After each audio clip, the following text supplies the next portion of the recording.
कात अब ऐसे मोड़ पर है जहां साजिश के नए चेहरे और नए सबूत तेजी से सामने आ रहे हैं। डॉक्टर उमर के आतंकी नेटवर्क से लेकर फरीदाबाद मॉड्यूल की तस्वीरों तक जांच कई दिशाओं में आगे बढ़ रही है। देखिए रिपोर्ट।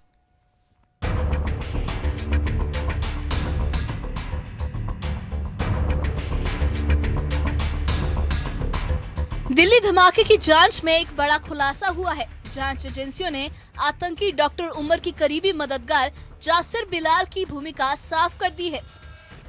जासिर वही इंसान है जिसने उमर को लगातार टेक्निकल मदद दी। एजेंसियों के मुताबिक वो ड्रोन तक मॉडिफाई कर सकता था और धमाके की पूरी प्लानिंग में उसकी भूमिका बेहद अहम रही है।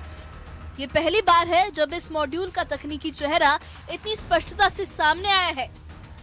इसी साजिश के तार अब फरीदाबाद मॉड्यूल तक सीधे जुड़ रहे हैं। डॉक्टर शाहीन और उसकी कथित गर्लफ्रेंड के साथ आतंकी मुजम्मिल की नई तस्वीर भी सामने आई है, जिसमें ये तीनों एक कार खरीदते दिख रहे हैं। जांच एजेंसियों का मानना है कि ये तस्वीर मॉड्यूल की लॉजिस्टिक तैयारी और ग्राउंड सपोर्ट को समझने में अहम सुराग दे रही है। बीजेपी के पूर्व प्रदेश अध्यक्ष रविंद्र रैना ने कहा कि इस्लाम में खुदकुशी बिल्कुल हराम है और पैगंबर मोहम्मद ने इसे कभी प्रोत्साहित नहीं किया। रैना ने इसे समाज और परिवारों को तबाह करने वाला कृत्य बताया। इसी मुद्दे पर बात करते हुए बीजेपी नेता सुनील शर्मा ने कहा कि आत्महत्या किसी समस्या का समाधान नहीं है और ये युवाओं को खतरनाक दिशा में ले जाती है। दोनों नेताओं का कहना है कि ऐसे वीडियो समाज में शांति के लिए गंभीर चुनौती है। सुसाइड बॉम्बर्स बनना ये कोई बहादुरी नहीं है, ये कायरता है, बुज़दिली है। नबी रहमत साहब भी फरमाते हैं कि सुसाइड करना गुनाह है, बुज़दिली है। काम करना है तो इंसानियत के भले के लिए करो, गरीबों, ज़ईफों, बेसहारा लोगों की मदद करो, खिदमत करो, खिदमत खलक के जज्बे से रहो, हुब्बुल वतनी के जज्बे से रहो। सुसाइडर बॉम्बर बनके आप बेगुनाह लोगों का खून बहाओगे? आप यकीन माने कि चंद लोग, चंद ही है ना, जो पूरे माशरे को खराब करते हैं, पूरे इलाके में बदअमनी फैलाते हैं। कम से कम उन लोगों का बाज आना चाहिए और जो उनको किसी भी तरह की सपोर्ट में खड़े रहते हैं उनको भी अब बाज आना चाहिए। बहुत खून की होली खेली गई है कश्मीर में, अब ज्यादा बर्दाश्त नहीं। इस पूरी जांच पर जम्मू कश्मीर के मुख्यमंत्री उमर अब्दुल्ला ने भी प्रतिक्रिया दी है। उन्होंने कहा कि जांच के नाम पर बेकसूर कश्मीरियों को परेशान नहीं किया जाना चाहिए और सजा सिर्फ असल दोषियों को ही मिलनी चाहिए। मेहरबानी करके हर जम्मू कश्मीर के बाशिंदे को और खास हर कश्मीरी मुसलमान को शक के नजरिए से मत देखिए। जो इस हादसे के लिए और जो खासकर दिल्ली में ब्लास्ट हुआ है, जो उसके लिए कसूरवार हैं, उनको पकड़ के सख्त से सख्त सजा दी जानी चाहिए। लेकिन जो बेगुनाह लोग हैं, जिनका इससे कोई लेना देना नहीं है, जिन्होंने हमेशा जो है तशद्दुद और इस चीज़ के खिलाफ जो है अपनी आवाज़ बुलंद की, उनको मेहरबानी करके इस दायरे में मत लाइए। ये मैंने बात की है और उम्मीद करता हूँ कि इस बात पे अमल होगा।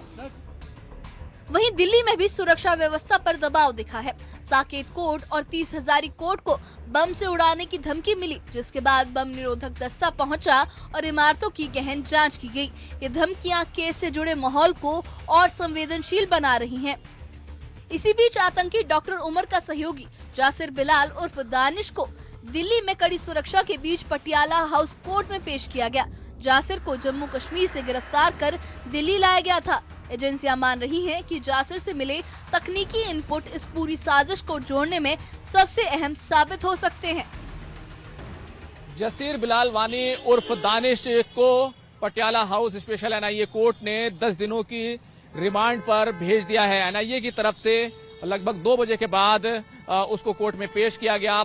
लगभग 20 से 25 मिनट के करीब ये प्रोसीडिंग चली और इन कैमरा प्रोसीडिंग हुई है, यानी कि चाहे वो कोर्ट के रिपोर्टर्स हों या फिर दूसरे वकील हों या फिर कोई भी दूसरे आम लोग हों, किसी को भी कोर्ट के अंदर रहने की इजाजत नहीं दी गई थी, क्योंकि सिर्फ जो एनआईए के ऑफिशियल्स हैं या फिर जो अक्यूज के वकील हैं या फिर इस केस से जुड़े हुए जो लोग हैं, सिर्फ उन्हीं को कोर्ट के अंदर रहने की परमिशन थी। तो इन कैमरा प्रोसीडिंग हुई है और उसके बाद कोर्ट ने एनआईए की तरफ से तमाम दलीलों को सुना, तमाम आरोपों को सुना और उसके खिलाफ जो दानिश के खिलाफ तमाम सबूत हैं, उन तमाम सबूतों को देखते हुए एक बार फिर जो है कल की तरह ही जिस तरीके से आमिर रशीद को 10 दिन की रिमांड पर भेजा गया था, तो एनआईए को कस्टडी 10 दिनों के लिए फिलहाल दे दी गई है। इस पूरे मामले में आगे की जो कड़ियां हैं वो कहीं ना कहीं अब खुलकर सामने आएंगी कि किस तरीके से इसने उमर को टेक्निकल सपोर्ट दिया था, क्या ये ड्रोन बना रहा था, किस तरह के ड्रोन बना रहा था और उनको मॉडिफाई कर रहा था जिसके जरिए से ब्लास्ट किया जा सके। तो ये अहम कड़ी है और सीधे तौर पर कहा जाए तो ये दूसरी बड़ी गिरफ्तारी है। सबसे पहले आमिर रशीद को गिरफ्तार किया गया और अब ये जो जसीर बिलाल वानी उर्फ दानिश को गिरफ्तार किया गया है और अब आगे की कड़ियां खुलकर सामने आएंगी कि किस तरीके से ये लोग सीरियल ब्लास्ट करना चाहते थे, 32 कारों का जो इस्तेमाल करना था, उसके अलावा क्या क्या तरीके अपना रहे थे। और ये जो जसीर है इसके बारे में कहा जाता है कि ये जो ड्रोन है उनको मॉडिफाई करने की इसके अंदर महारत है, ये रॉकेट तक बनाने की कोशिश कर चुका था। तो अब एनआईए इससे आगे पूछताछ करेगी और कड़ी से कड़ी मिला करके इस पूरे नेक्सस को एक तरीके से एक्सपोज करने की जानिब मजीद आगे बढ़ेगी। नए वीडियो, नई तस्वीरें, गिरफ्तारियां और राजनीतिक प्रतिक्रियाएं, इन सबके बीच दिल्ली धमाके की जांच हर दिशा से आगे बढ़ रही है। एजेंसियों को उम्मीद है कि जल्द ही इस पूरे मॉड्यूल की असली संरचना सामने आएगी और इस साजिश की पूरी परतें खुलकर सामने आएंगी। Bureau report, news 18।